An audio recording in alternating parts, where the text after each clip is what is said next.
E aí aconteceu um baita de um evento aqui em Fortaleza, nessa época. Veio várias pessoas de fora, vários preletores, vários palestrantes. E numa das praças aqui de Fortaleza houve o evento. A minha igreja, na época, estava organizando e eu também estava trabalhando na organização. Estava lá sendo um monitor das crianças na praça. E um dos palestrantes que estava no palco parou e mandou me chamar. Eu era magrinho, né? 14 anos sequinho. E ele mandou chamar e ele disse assim, olha, mandou o rapaz traduzir para mim. E a palavra que ele trouxe para mim foi que em 10 anos Deus queria uma missão comigo. Deus tinha uma missão para mim. E essa missão era para trabalhar com homossexuais.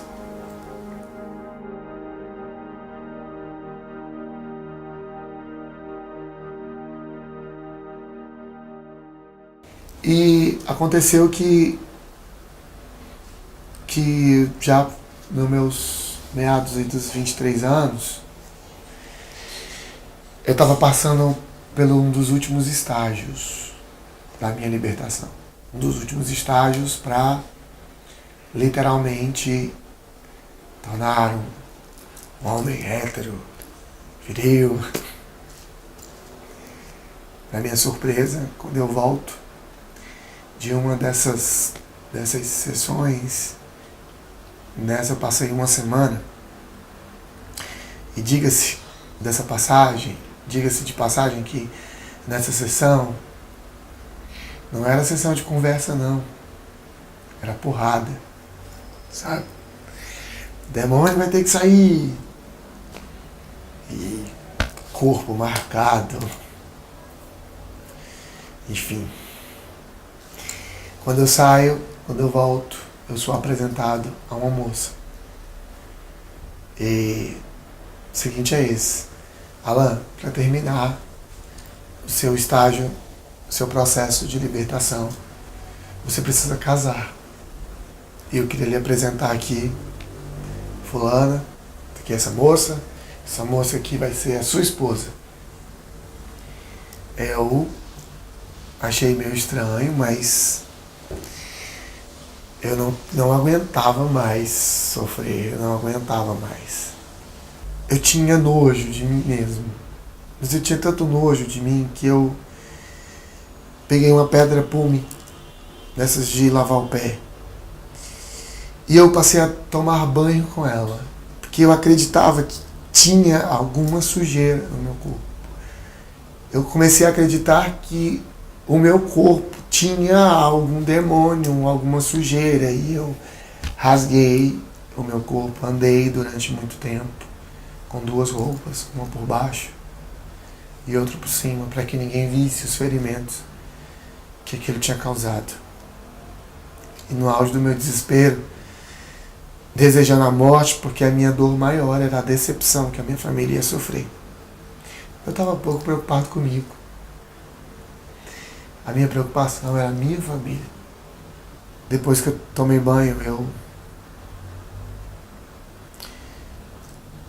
eu peguei ácido e veneno de rato e ingeri. Então eu dizia para Deus, por que você não deixou eu morrer? Por que você me deixou viver? Por que você não deixou o veneno fazer efeito? Por que você não deixou o ácido queimar meu corpo? Por quê? Então eu estava tão cansado disso que eu aceitei. Em 6 meses a igreja já tinha tinha mobiliado a casa inteira. Em 6 meses eu já tinha ganho da aliança, as coisas de dentro de casa. Eu estava convicto do meu casamento. Eu me casaram em julho. A lua de mel seria em BH, do Horizonte. Eu ia para o seminário, passar 6 meses no seminário junto com ela. E quando saísse de lá, eu viria diretamente para Juazeiro do Norte, para ser pastor da igreja de Juazeiro do Norte. Nós dois éramos o troféu da igreja. O ex-gay com a ex-prostituta. Mas ninguém mal sabia o que se passava dentro de nós. E teve um dia que é inevitável não rir lembrando dessa cena. Eu saí de uma das sessões de libertação e eu falei, Deus, se você existe mesmo, se você quer me curar, e se toda essa sessão fez efeito, eu quero, quando passar o primeiro cara na minha frente, eu quero ver como é que meu coração, como é que eu vou me comportar, meu olhar vai me comportar. Cara, batata, né, velho? Passou o cara na minha frente. Eu olhei, pô, não era a mulher que me atraía. Era um homem, eu me sentia atraído. E eu lembro que eu voltei pra dentro da sessão e falei, tá tudo errado. Eu acabei de sair ali, vi um cara e tal, me sentia atraído por ele. Acabei de falar com Deus sobre isso. Calma, tá muito perto, a sua missão tá chegando e tal, você vai resgatar e tal. Olha, você vai ser consagrado pastor agora, vamos oficializar. Você já é pastor, mas vamos te oficializar e tal, e tal, e tal. Amém. Conhecido. Experimentamos roupa para casar, fomos. Aluguei um terno branco, que eu sempre achei bonito. Ela estava em outra loja alugando vestido. Depois fomos para casa. Naquela mesma semana, faltando 3 meses, quase 3 meses, 2 meses e poucos para o casamento, aconteceu o chá de panela. E chá de panela foi na casa da minha avó. E tem lá um momento que fica só as mulheres, então eu saí, armei a rede e fui para minha casa. E aí começa uma parte mais louca ainda da minha vida. Estava dormindo, estava quase cochilando e eu tenho uma visão em sonhos. Naquela tarde aparecia para mim um anjo como se fosse um mensageiro. E ele me chamava pelo nome e ele dizia, Alan, eu trago um recado de Deus para você. Deus ama você do jeito que você é. Ele nunca vai te mudar.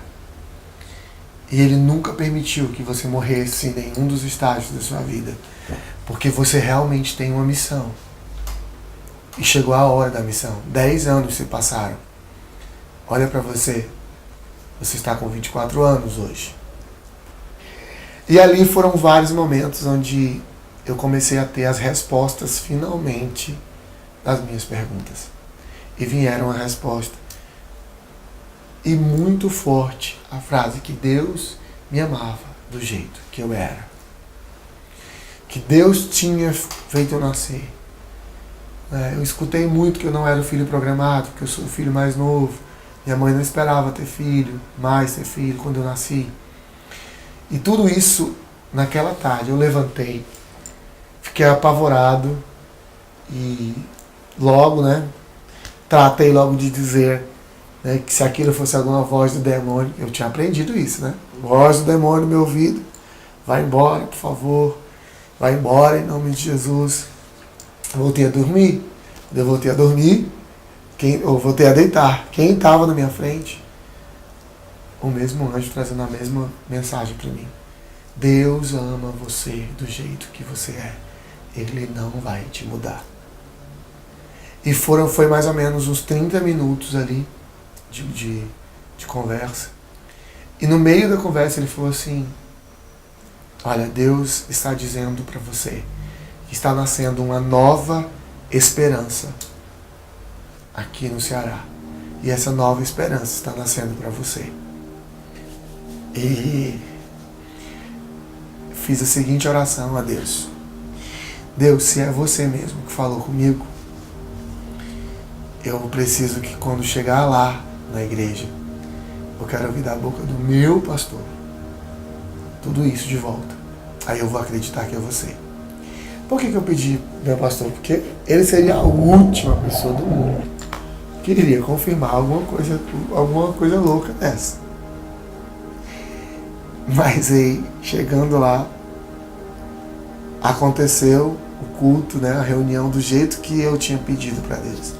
E no final, ele chegou para mim para dizer assim, que ele tinha um recado de Deus para mim.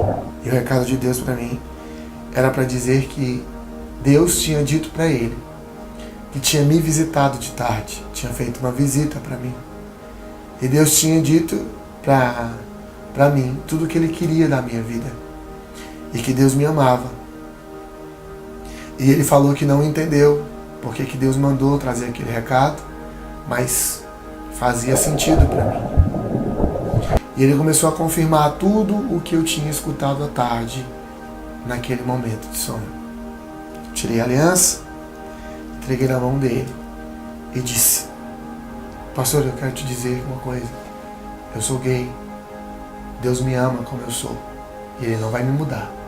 Eu não estou doente. Eu não tenho um demônio. E eu quero dizer para o senhor que eu posso não ter as respostas ainda na Bíblia. Mas, mais do que a Bíblia, Deus, e Ele me ama como eu sou.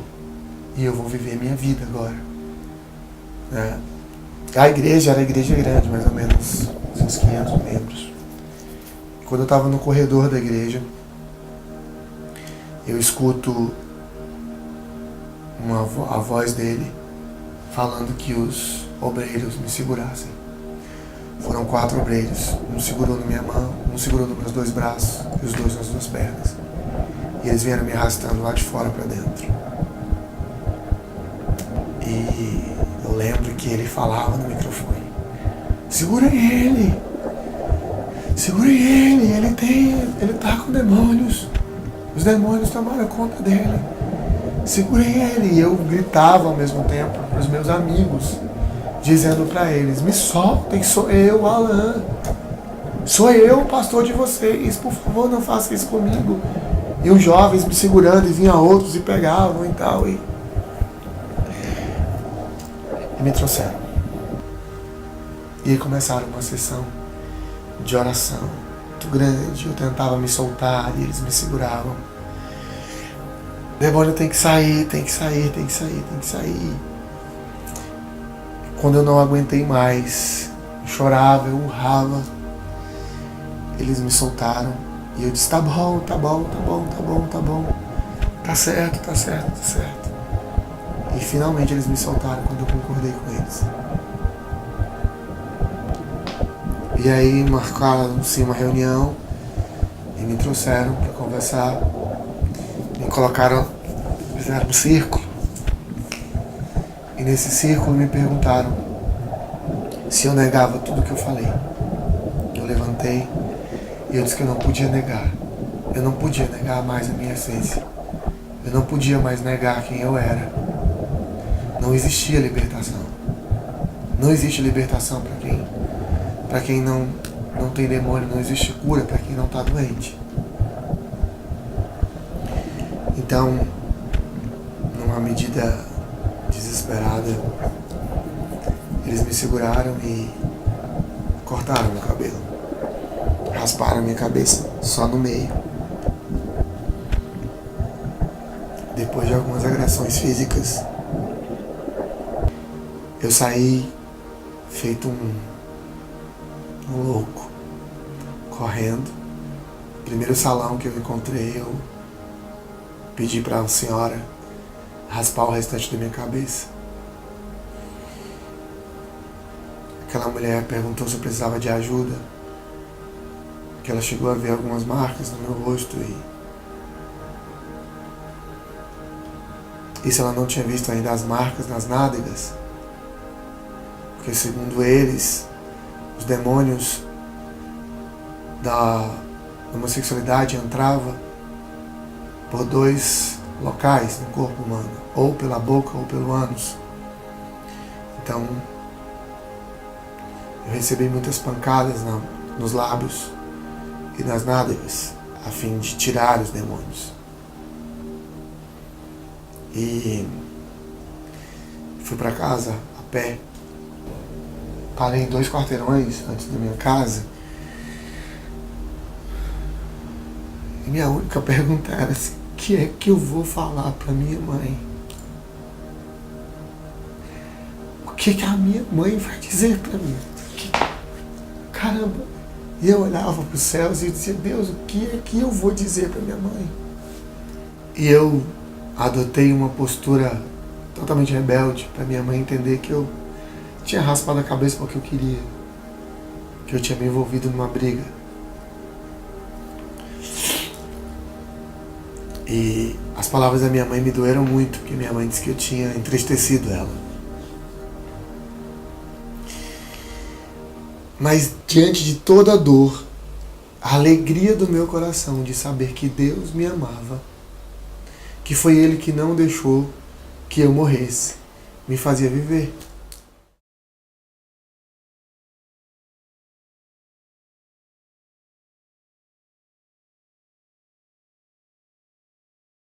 É assim, papo furado, é viagem. Eu quero dizer que esses indivíduos que andam exorcizando de maneira brutal, sem entender as influências espirituais sobre a vida de qualquer pessoa, né? Essas pessoas elas prestam desserviço à fé cristã. O homossexual acredita, ou as pessoas que advogam isso, acreditam que a pessoa já nasce homossexual, que é uma questão intrínseca do ser humano, ele não tem opção. Então nós não acreditamos dessa forma. Primeiro porque não existe precedente científico para esse tipo de afirmativa. Segundo porque nós encontramos na Bíblia, né, no texto bíblico, o homossexualismo retratado desde a época de Ló, quando ele hospedava anjos, homens, né, anjos, os homens de Sodoma queriam ter relação com eles, né? Então não é uma coisa nova, é uma coisa antiga, está lá na Bíblia há muito tempo. Então, enquanto nós entendemos que cientificamente é impossível demonstrar, até agora não foi possível demonstrar, que o homossexualismo é algo hereditário, é intrínseco do indivíduo, é genético, portanto ele não tem escolha, nós encontramos na Bíblia a mesma descrição, a descrição de que homossexualidade é uma opção, o indivíduo faz a opção. Uma coisa que eu sempre gosto de lembrar é, entre fazer uma opção de alguma coisa, será que alguém iria fazer uma opção por sofrer na vida? Será que eu ia optar, vamos falar assim, em trocar a minha sexualidade para sofrer, ser discriminado pelo meu pai, pela minha mãe, pelos meus irmãos, pelos meus amigos, pela minha família inteira, num trabalho, numa escola, numa faculdade, numa sociedade, no mundo inteiro? Só se eu fosse louco, né? Então, quando a gente começa a entender que orientação sexual não é opção sexual, eu opto em ter uma camisa verde ou preta. Eu opto em ir para a praia ou não. É uma opção que eu faço. Mas a minha sexualidade não é opção. Eu acho que o maior procedimento da nossa época que a gente tentou para se curar foi casar. Agora foi um tratamento sem futuro, sabe? Foi um barco furado, né? Foi muito, às vezes assim, a gente não fala muito no assunto porque são coisas que a gente acaba fazendo que não são lembranças boas, né? Mas você se submeter a viver com alguém, você ter relação sexual com alguém que você não tem a mínima atração, é muito torturante. Então não existe processo de cura mais torturante do que esse. Eu passei por períodos de cura entre aspas, e foi o período que realmente eu acreditei que estava curado. Tanto que eu dei testemunho em várias igrejas, dizendo que tinha sido curado, que tinha sido liberto, que tudo isso, mas eu sabia, no meu âmago, eu sabia que não tinha sido liberto. Porque quando eu voltava daquelas reuniões de testemunho e tudo, muitas pessoas aceitavam Jesus, muitas pessoas se envolviam, vinham, choravam e tudo, mas quando eu botava minha cabeça no travesseiro, eu dizia para mim mesmo, você não está liberto. Eu já tive casal de lésbicas aqui durante muito tempo. Elas entravam juntas aqui, saíam juntas aqui, nós a conhecíamos. Eu posso citar um exemplo, posso lhe dar um nome. Eu posso deixar que vocês a entrevistem. Ela entrava e saía aqui com a parceira, certo? Hoje ela é casada, marido, tem filhos. está aqui no meio da comunidade. Foi amada, amada, amada, amada e nunca foi obrigada a nada, até o dia que ela foi convencida de que ela deveria abandonar aquela relação, né, por questões que não declino tudo, mas eu quero dizer assim, ela teve uma convicção de que Deus não queria aquilo para ela. E aí casou-se com um rapaz da comunidade, a outra pessoa seguiu o rumo e o caminho dela, e ela tem filhos e está aqui até hoje. Cura Gay? Um dos últimos que participou de Cura Gay casou-se, né, com um cara que ele estava tentando curar, um pastor, né, aqui no Brasil. Ele passou o ministério, 10 anos de ministério tentando curar gays, que nem, né? Aí um dia ele encontrou um que o curou. Olha que engraçado. O curou por quê? Porque agora ele resolveu entender que aquilo não tem nada a ver com doença. Não é uma doença. Não é uma doença, não é demônio. Você expulsa um demônio de um gay? Pode sim, porque eu acredito que demônio pode entrar numa pessoa sim, se apossar numa pessoa. Mas podia ser de um gay, de um hétero, de um ateu, qualquer cara, qualquer pessoa que não esteja andando com Deus, há uma grande possibilidade dela arrumar encrenca nesse sentido. O pessoal diz assim, você acredita que Deus fez tudo? Deus fez tudo. Deus fez o mal? Está lá em Isaías, ele fez tudo, inclusive o mal. Inclusive o mal. Como dizem os teólogos, é o ferrugem do bem, mas fez. Porque ele fez o ferro e fez a ferrugem. Porque ele fez tudo. Na minha compreensão como teólogo também, eu entendo o seguinte, o diabo não cria nada. Nem nada, nem coisa nenhuma, nem uma célula de vento, ele não cria. Então, o que eu quero dizer é o seguinte, é muito importante a gente entender assim, quando você não assume o fato que Deus fez o gay, como Deus fez o cara que só vai chegar a 1,5 metro, que estou insistindo nesse tamanho, ou o cara que vai ter 2,20 metros, ou que geneticamente na antiguidade tinha gente que tinha mais de 4 metros, foi descoberta agora nas portas de Jerusalém, na Europa Oriental, nos Estados Unidos. Foram encontrados crânios enormes de pessoas que tinham mais de 4 metros de altura. Então, esqueletos inteiros, aí está aí, para quem quiser ver, está na internet aí. Então, Deus fez assim, Deus fez tudo. Você vai chegar para uma pessoa que tem síndrome de Down. Aí diz, quem foi que fez isso aí? Quem foi que fez isso aí? Foi Deus? Foi. Claro que foi. Deus faz tudo. Na sua criatividade, Ele faz tudo. E dentro do poder criacional de Deus, acontecem as mais variadas coisas. Uma delas é o fato de que existem homens que estruturalmente, daí porque eu não digo assim, não é opção, é estruturação. O cara é gay puro, né? Repito, o cara é porque é, nunca vai transar, mas ou a mulher. Aliás, diga-se passagem da minha experiência como terapeuta, a cada 10 gays que me procuram, né, para tratamento por outras razões, eu não trato ninguém gay para se tornar não gay, isso não existe no meu consultório, mas são pessoas, são seres humanos, héteros ou gays, mas de cada 10 que eu já tratei, 6 ou 7 são mulheres. Claro que tem a estatística aí que as mulheres são mais cuidadosas para se cuidarem na área emocional. Mas só estou dizendo que existe uma quantidade muito grande também de mulheres aí. Casadas estão aí sofrendo. São casadas aí, estão tendo que transar como quem mergulha em água suja, né? Tampa os olhos, fecha os olhos, tampa o nariz e mergulha. É o que alguém faz assim que vai para a cama, né? O gay vai para a cama como se hétero fosse. Então são pessoas que estruturalmente, portanto, queria muito mudar essa terminologia. É opção, não é opção, é estruturação. Se por estrutura você é gay, meu amigo, nada muda. Isso não tem que ser curado. Porque vai mudar isso. A sua estrutura genótica é porque é você ter pouco pelo no corpo. Você pode até tentar, vai virar uma coisa feia aí por aí fora. Vai virar uma peruca externa se você tentar criar pelo. Mas não vai se tornar uma pessoa naturalmente peluda. O que eu estou dizendo é que as estruturas quem cria é Deus. Ou então você vai ter que atribuir a outro ser. Aí você vai ter um problema. Você vai ter que colocar um outro criador na história. É mais difícil de explicar. É mais difícil de explicar.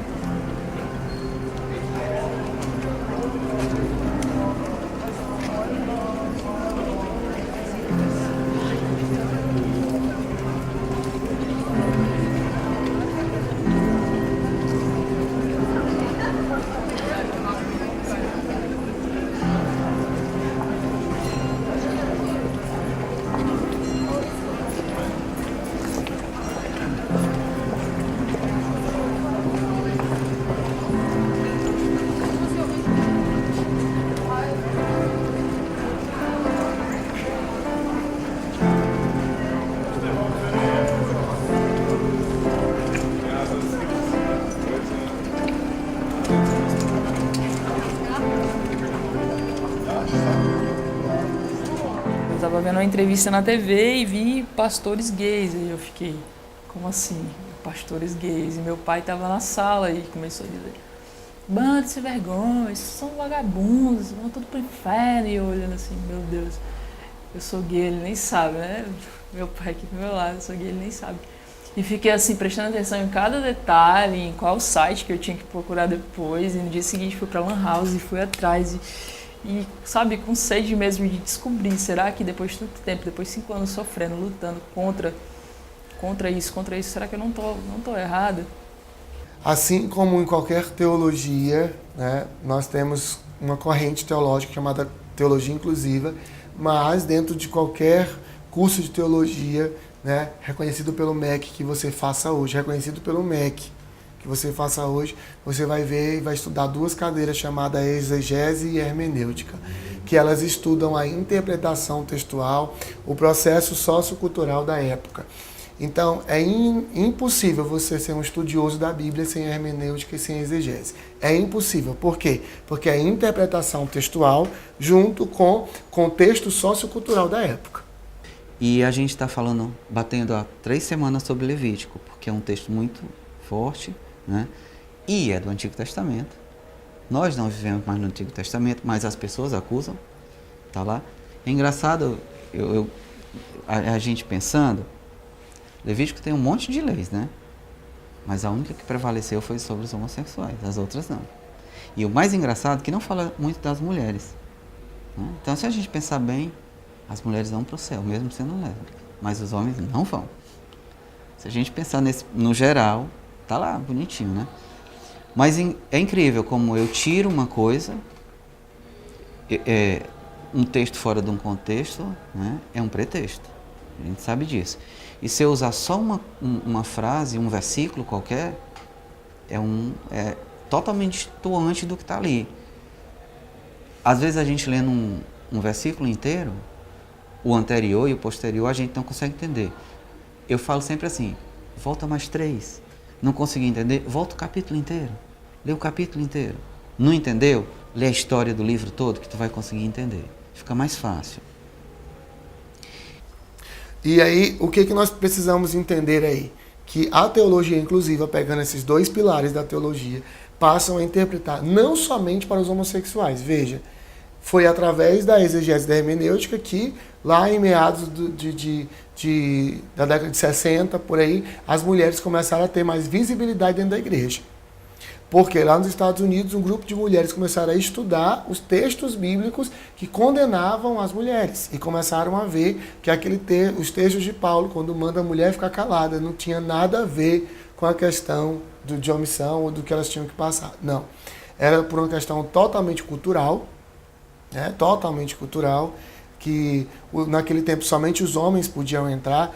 À chegada de Paulo, as mulheres começaram a ter acesso, mas como era uma cultura machista, né? Porque a Bíblia foi escrita numa cultura machista, pode ver que Jesus veio exaltando a figura feminina, enquanto os judeus tinham na sua escala a mulher como última escala. Então, dentro dessa cultura, foi assim com os negros, né?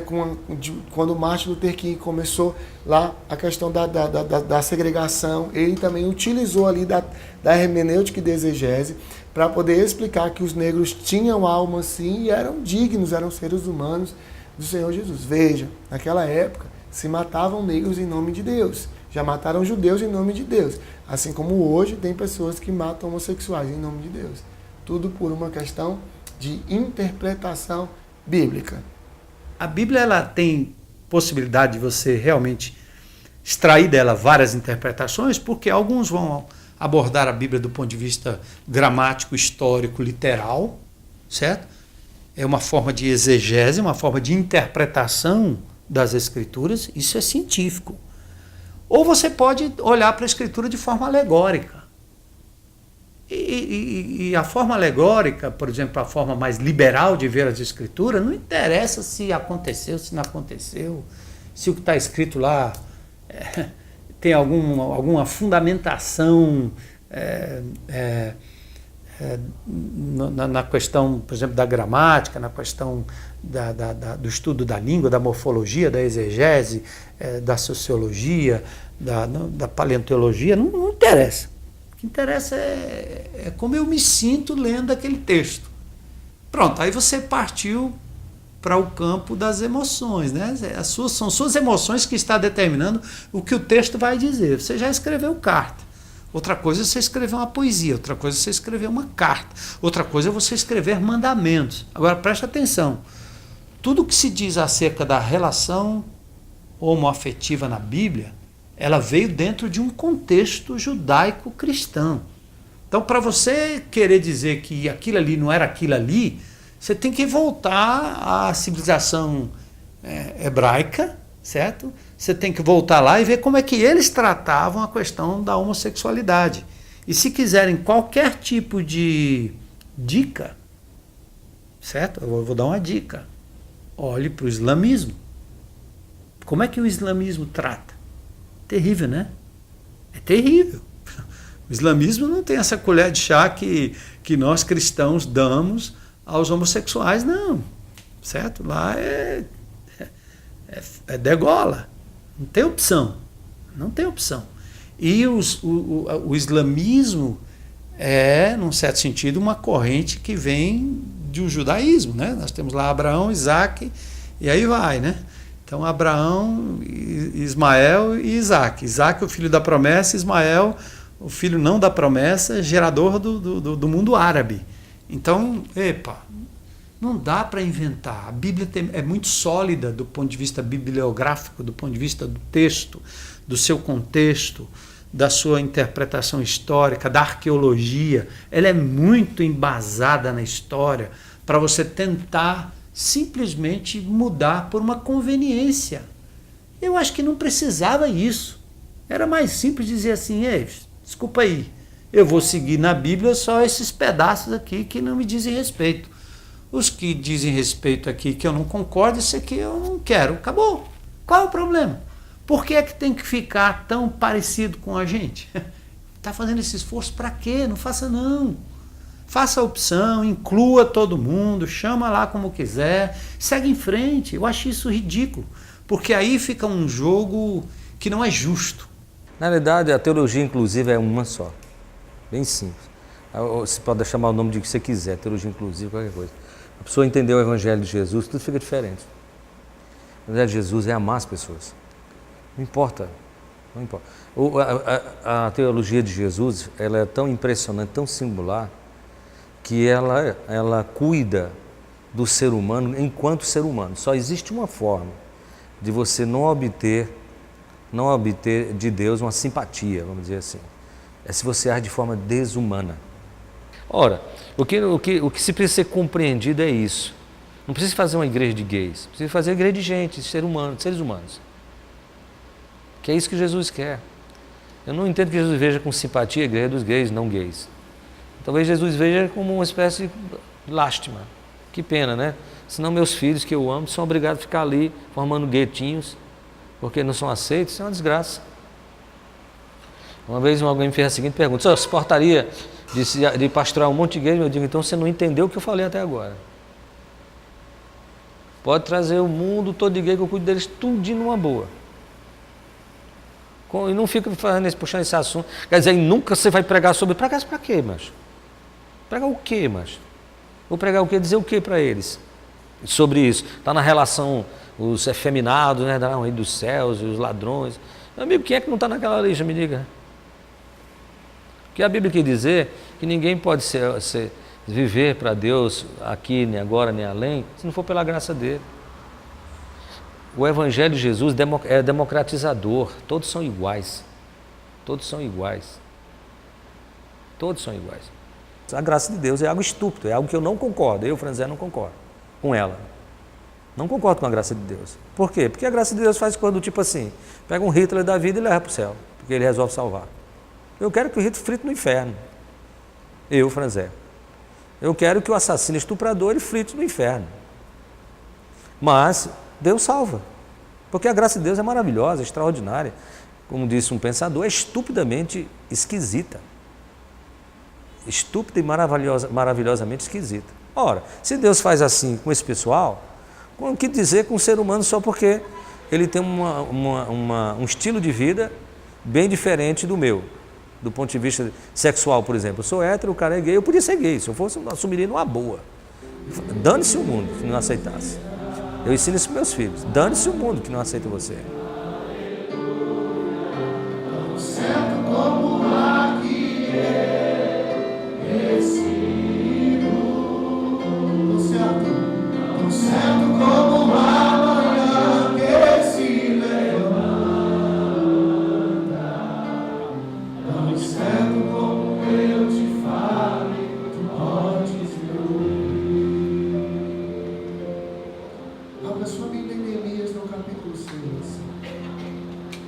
Conheci várias igrejas através da internet, inclusivas, e aqui mesmo em Fortaleza fui para uma igreja, ICM, tem uma, vamos dizer assim, uma forma litúrgica mais católica, né?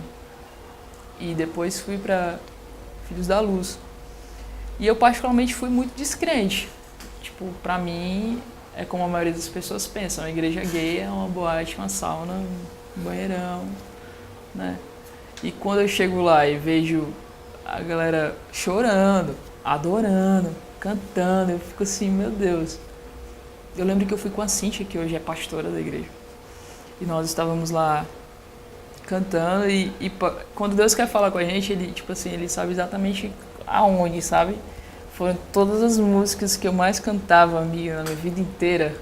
Tava lá, foram as músicas que foram cantadas. A música da oferta foi aquela música que eu cantei naquele dia, naquele congresso, em tal canto. Então Deus foi trazendo a memória, né? Deus traz a nossa memória aquilo que nos dá esperança sempre. Então, Filhos da Luz me trouxe essa necessidade por vidas, esse amor que eu sentia com 10 anos de idade, 11 anos de idade, quando eu evangelizava, com folhetinho, quando eu evangelizava no ônibus, eu evangelizava muito. E eu parei por conta da homofetividade e o Filhos da Luz está me trazendo isso de volta. Essa vontade de cuidar de vidas, de cuidar de pessoas, de trazer para perto. Às vezes é um pouco vergonhoso, porque você não sabe se a pessoa vai ser receptiva. Você não está falando de uma igreja que quer curar você por você ser gay, você está falando de uma igreja que tem gay. Então você vai chegar num casal homoafetivo e vai dizer, olha, eu sou de uma igreja inclusiva que aceita os gays, meu bispo é gay. A pessoa vai, como assim, o bispo é gay? Como assim, menina, que boate é essa? Né? Eles falam assim, a maioria, os próprios gays têm um certo preconceito com a inclusão, sabe? Por não conhecerem. E a intenção era fazer esse trabalho das pessoas que estavam na escuridão. Que escuridão? A escuridão que eu passei um dia. A escuridão desses textos retirados de contextos que viraram pretextos para cegar muitas pessoas. Em João, no capítulo 8, versículo 32, diz que nós conheceremos a verdade e a verdade vai nos libertar. E isso é a pura verdade. Isso é a realidade. Quando a gente conhece a verdade verdadeiramente nos liberta. Foi a verdade sobre mim que me libertou. Foi Deus me mostrando a verdade sobre mim, de quem eu era. Me libertou literalmente. E aí nasceu a Igreja Apostólica Filhos da Luz.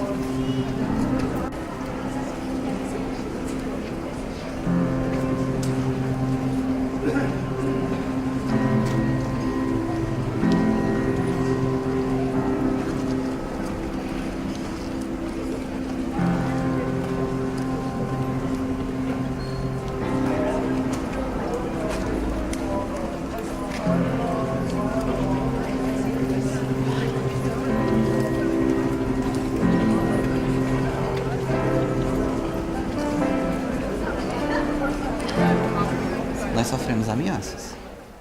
E não foram poucas. E não foram pequenas.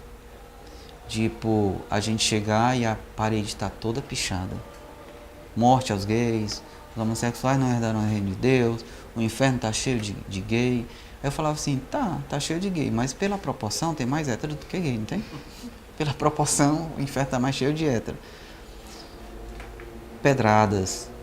Nós levamos pedradas nas portas. Fomos ameaçados de tocar fogo dentro da igreja, com todo mundo dentro. Aquilo foi um terror pra gente. e nós precisamos buscar ajuda em órgãos públicos. Eu venho por meio desse vídeo fazer aqui uma denúncia. Nessa madrugada, eu estava voltando da rádio, a Diversidade FM, juntamente com a companhia da pastora Lúcia, quando nós chegamos próximo à casa de uma das nossas discípulas no bairro Jardim América, aqui em Fortaleza. Parou um carro Vivato preto do nosso lado, desceu uma pessoa armada, 2 pessoas, uma delas armada, e começou a disparar contra o meu carro.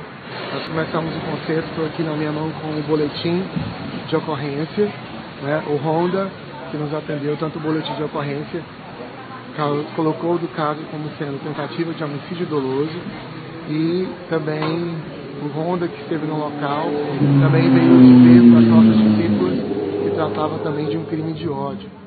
É porque não tem como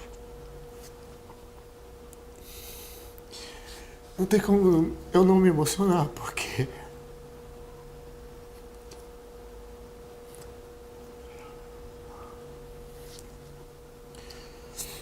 há 3 anos atrás eu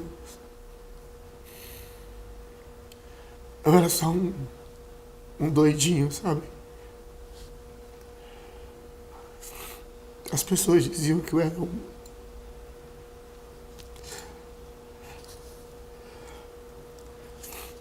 claro, louco. Há 2 anos atrás, quando a igreja nasceu, a minha mãe teve um princípio de AVC, porque as igrejas tradicionais aqui do Ceará se reuniram para fechar a nossa igreja.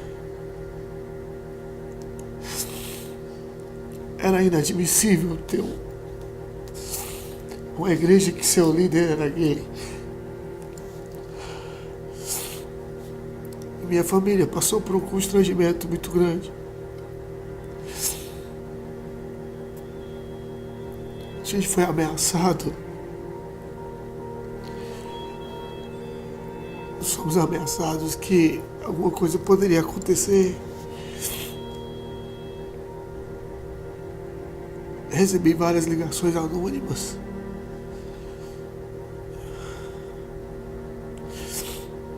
De pessoas dizendo que iam jogar uma bomba dentro da igreja, que ia jogar uma bomba de gás. A gente viveu um tempo tão apavorado. A gente contactou a polícia e a polícia passou a rondar o nosso bairro nos dias dos cultos.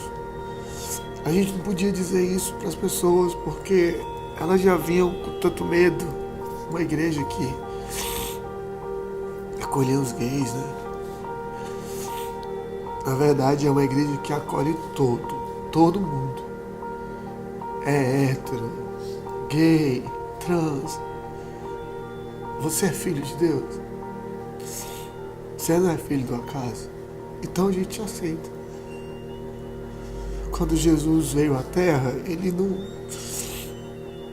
não saiu. Ele foi justamente para a margem. Eu até ouso dizer que se Jesus viesse hoje, os únicos que a igreja vê como margem da sociedade hoje somos nós. A minoria da minoria, porque nós somos cristãos gays. E então nós nem podemos ir para o lado dos cristãos, porque nós somos aberração. Nós nem podemos ir para o lado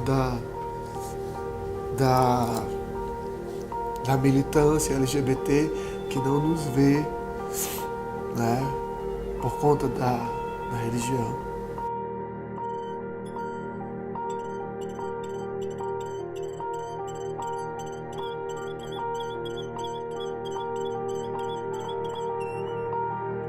Agora, o que nós vemos hoje é o que nós vimos sempre. Nada mudou quanto a isso. As pessoas não entenderam a mensagem de Jesus. Se entendessem, não estava vendo. Essa entrevista não seria inócua. Seria, por que seria? Meu amigo, o que é que você está falando mesmo? Isso não acontece não, mano. Isso não acontece.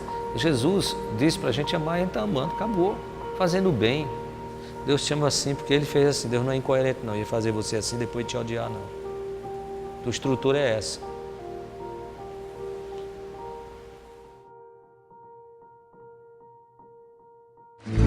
Perdi-me do nome, hoje pode chamar-me de tu. Dancei em palácios, hoje danço na rua.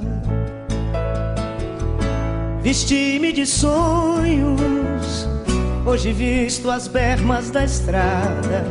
De que serve voltar quando se volta pro nada?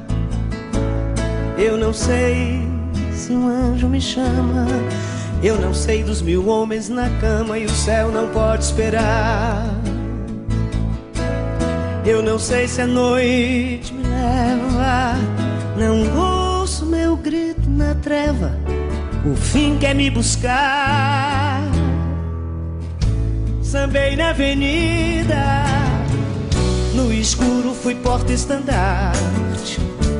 Apagaram-se as luzes, é o futuro que parte.